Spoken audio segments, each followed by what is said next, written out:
Listen to me and listen carefully, because I am not going to repeat myself, and I am certainly not going to sugarcoat a single word of what I am about to tell you while you have been sitting at home arguing about interest rates on social media, scrolling through the same three financial influencers, recycling the same tired nonsense about tech stocks. A rule change was quietly pushed through the system, not announced on CNBC, not discussed at your dinner table, not mentioned by your financial advisor, that has fundamentally, permanently, and irreversibly shifted the floor underneath one of the most critical industrial commodities on the planet.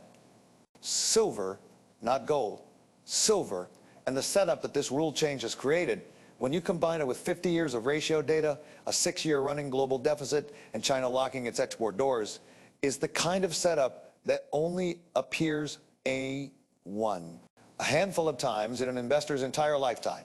The people who understand it will look back on this moment as a turning point. The people who don't will spend the rest of their investing lives explaining to themselves exactly why they missed it. So either you pay attention right now or you pay the price later. That is your choice.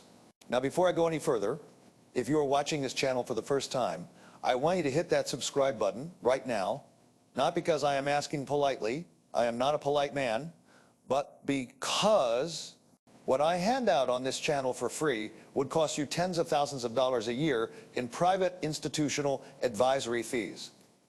The pattern recognition, the ratio analysis, the regulatory intelligence. This is Wall Street's internal rule book, and I am giving it to you at zero cost. The only thing you have to do is subscribe and pay attention. So do it now, before you watch another second of this, because people who do not commit to their own financial education do not deserve to benefit from it. Now let me show you something. Let me show you a chart that most retail investors have never seen, and that most professional investors would prefer you never understood. Because the moment you understand it, the moment you see what it actually says, you will never be able to look at your portfolio the same way again. It is not a price chart. Prices are noisy. Prices get contaminated by inflation, by dollar fluctuation, by whatever some central banker said on a Tuesday afternoon that sent the algos into a frenzy. No, what I want to show you is a ratio, specifically silver divided by the S&P 500. This ratio strips out all of that noise. It tells you one thing and one thing only: how expensive silver is compared to the American stock market, measured cleanly, historically, and without bias. When you look at the last 50 years of that ratio, here is what you see. There are moments, rare moments, maybe 4 or 5 of them, across the entire half century, where the ratio collapses, where silver becomes extraordinarily, almost incomprehensibly cheap relative to stocks. And then there are moments where the ratio explodes to the upside, where silver becomes extraordinarily expensive relative to stocks. And here is the part that every serious investor needs to burn into their memory. Every single time this ratio has collapsed to one of those historic lows, what followed was a multi-year, violent, life-changing rally in silver. Every single time, without exception, over 50 years of data. That is not an opinion. That is not a hunch. That is a pattern that is repeated with the kind of consistency that you almost never find in financial markets. And it is repeating right now, today, at one of the lowest ratio readings recorded in the entire modern era. Silver, compared to stocks, is almost as cheap as it has ever been, not slightly cheap, not somewhat undervalued, historically, extraordinarily, almost offensively cheap. The ratio is telling you something. The question is whether you are listening. Now, let me be precise about what historically cheap actually means in real numbers, because vague language is for people who want to sound smart without saying anything useful. So let us go back. Let's go to the 1980s, the biggest silver spike in the modern record. At the peak of that move, silver was trading at roughly 30 times higher relative to the S&P 500 than it is right now. 30 times. Think about what that means. If silver were to simply retrace to where it was relative to stocks in 1999-80, not some fantasy number, not some speculative projection, but a level that was actually reached within living memory, the move from here would be of a magnitude that most investors have never experienced in a single asset class in their entire investing career. Now, I am not telling you silver is going to replicate the 1,980 spike. I'm a numbers man, not a fortune teller. But I am telling you that the data is there. It is documented and it is undeniable. Then you have 2011, a more recent comparable, only 15 years ago. That was not ancient history. That was not the era of rotary phones and typewriters. Silver in 2011 was trading at approximately 2.5 times where it sits today relative to the S&P 500, a 250% move relative to stocks in a single cycle. And the forces that drove that move, industrial demand acceleration, institutional buying, supply tightening, are all present again today, compounded now by regulatory changes that did not exist in 2011 and that make the current setup structurally more powerful than anything we saw then. And in between those two major spikes, there were smaller versions of the same pattern. The late 90s, 2001, around 2015, every single one of those extreme lows in the ratio was followed by a meaningful rally. The pattern does not need your belief to function. It has been functioning for 50 years without it. Right now, we are sitting at the kind of reading that historically precedes those moves. That is the baseline reality. Everything else I am about to tell you is the explanation for why this time the structural case is arguably stronger than it has ever been. So let us talk about Basel III, because this is the rule change at the center of everything, and I refuse to let you skip past it just because the name sounds dry. If you fall asleep during this section, you will wake up financially poorer for it. So stay with me for decades, and I mean literally for decades. Big banks could hold what is called unallocated silver. Now, unallocated silver is not silver. Let me be absolutely clear about that. Unallocated silver is a piece of paper. It is an IOU.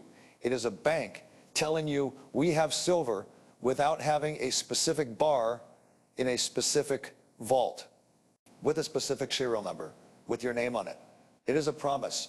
And for a very long time, banks were allowed to use this IOU system to run enormous silver trading books where for every single ounce of real physical silver sitting in a vault somewhere, there are many, many paper ounces floating around the system. And the most recent tracking data on this puts the leverage ratio at roughly 7.6 paper ounces for every 1 physical ounce, 7 to 1. And historically, it was far worse than that, dozens to 1 in some periods. This is the foundation on which the paper silver market was built, and it is a foundation made of sand. Basel III changes that. Specifically, a component of Basel III called the net stable funding ratio minus the NSFR changes that in a way that is direct, mathematical, and non-negotiable. Under these new rules, every $100 of unallocated silver that a bank holds now requires $85 of stable funding held against it. Read that sentence again. For every $100 of paper silver, the bank needs to hold $85 of real capital in reserve. That is the 85% rule. And it turns what used to be a highly profitable, capital-light profit center for banks into an expensive, capital-heavy cost center, almost overnight. Banks are not charities. Banks do not hold loss-making positions out of sentiment. When you make something expensive enough for a bank to hold, the bank stops holding it. And that is exactly what is happening, quietly, without a press conference, without a headline, without asking for your permission or your opinion. Major institutions have already walked away from silver clearing operations entirely. That is not a rumor. It is a public record. The paper silver market, the IOU system that has allowed the price of silver to be managed, suppressed, and manipulated through leverage for decades, is being legally, regulatorily dismantled. And what replaces it is demand for real, physical, allocated silver, the kind you can touch, hold, and audit. And when paper promises get replaced by physical demand at institutional scale, there's only one direction. The price of the real thing moves.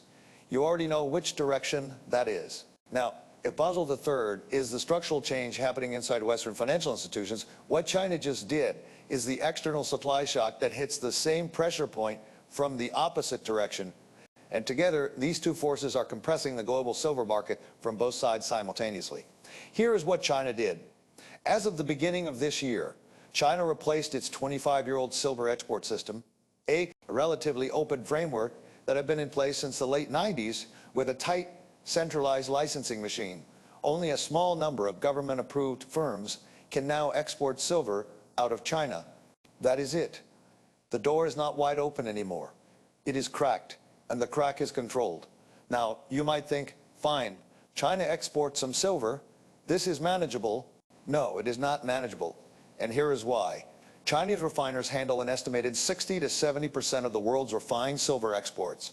60 to 70%, when the entity that processes and exports the majority of the world's refined silver supply decides to centralize and restrict that export pipeline, every solar factory, every electronics manufacturer, every jewelry producer, every industrial buyer outside of China is suddenly competing for a smaller pool of available metal, full stop. That is not a theory. That is arithmetic. And now layer in the demand side. Because the demand story for silver is not some vague, speculative narrative about the future of green energy. It is a current, quantifiable, industrial reality. The solar industry alone consumes 20% of the world's annual silver supply. 1 in 5 ounces of silver mined anywhere on Earth goes into a solar panel. That is not a rounding error. That is the single largest industrial use of the metal, and solar installation capacity is not declining. It is accelerating globally. Then you have electric vehicles, which use roughly double the silver content of a conventional internal combustion engine car. Then you have data centers, the physical infrastructure of artificial intelligence, which requires enormous quantities of silver for electrical conductivity, reliability, and thermal management. Then 5G cell tower build-out, then medical devices, then every single modern piece of hardware through which electricity needs to move quickly and reliably. Silver is not optional in these applications. There is no substitute that performs at the same level at the same cost. And in March of 1 year alone, China imported 836 tons of silver, 78% more than the month before, and 170% more than the 10-year monthly average. That is not a blip. That is a structural shift in demand behavior expressing itself in real import data from Bloomberg. The supply is tightening, the demand is accelerating. And a rule change just forced the biggest paper players in the Western financial system to start converting paper promises into physical metal. You tell me what happens to the price when those three forces run into each other at the same time. Now, I am going to give you something practical, because information without a framework is just noise, and I do not traffic in noise. I am going to give you the 3 signals, the 3 data points that I watch, that any serious institutional investor watches before making a meaningful move on silver. These are not complicated. They do not require a Bloomberg terminal or a degree from Wharton. They require discipline, consistency, and the willingness to check the data instead of listening to your gut, because your gut is not a reliable financial instrument. Signal 1 is the ratio, silver divided by the S&P 500. This is your compass. This is the North Star of the entire framework.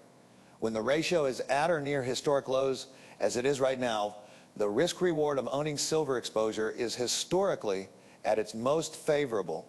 When the ratio is at historic highs, as it was in 1980 or approaching those levels in 2011, you are late to the party, and the risk-reward has shifted against you.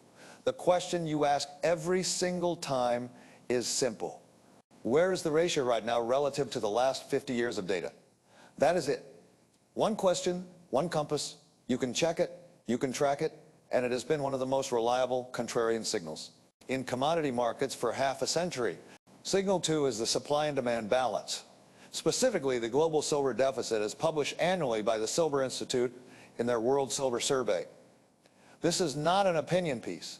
It is an accounting document. The world's total silver supply, meaning mine production plus recycling, compared against total demand from all industrial, investment, and jewelry sectors globally. And the verdict for the last 6 consecutive years has been the same. The world has consumed more silver than it has produced 6 years in a row. That means for 6 straight years, the gap between supply and demand has been filled by drawing down stockpiles, reserves that were built up over decades and cannot be replenished quickly, because opening a new silver mine takes years and hundreds of millions of dollars. You cannot turn that faucet on overnight. So every year that the deficit persists, the buffer gets thinner, the market gets tighter, and the system becomes more vulnerable to any supply shock, which, incidentally, China just delivered. Watch the deficit number every year. like your financial life depends on it. Because in a world where you own silver, it increasingly might. Signal 3 is the rule book, the regulatory and government policy landscape. This is the signal that almost nobody watches. And it is the signal that, in my experience, predicts the biggest moves. The biggest shifts in financial history do not trace back to earnings reports or economic data releases. They trace back to someone in a government building or a regulatory body changing a rule. Basel III, pushing banks out of paper silver and into physical silver, is a rule change, and the United States has not yet fully implemented it.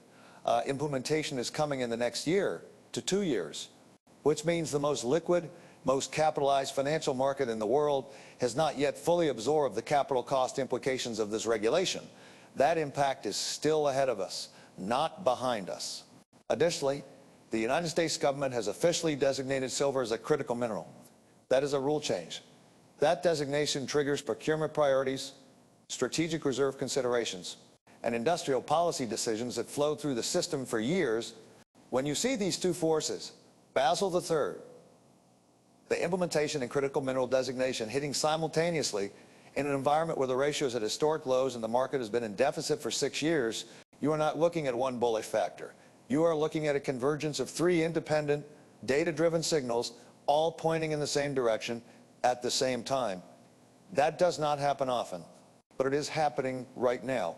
Now, before I finish, I want to be direct with you about risk, because any man who stands in front of a camera and tells you only the upside is either a fool or a fraud, and I am neither. Silver is volatile. It is more volatile than gold.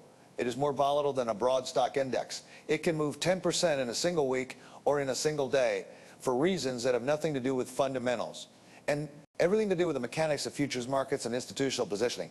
The same characteristics that make silver capable of delivering life-changing upside on the way up make it capable of delivering severe, disorienting, gut-wrenching losses on the way down. After the 1980 spike, silver crashed. After the 2011 spike, silver crashed brutally. If you cannot psychologically and financially absorb a 20% drawdown without panic selling, if you are the kind of investor who checks prices every hour and makes decisions based on what you feel rather than what the data says, then silver in size is not for you. This is not a get-rich-quick instrument. This is a position you take with a clear thesis, a defined size relative to your broader portfolio, a plan for what you do at various price levels, and the discipline to execute that plan regardless of what the news cycle tells you on any given morning.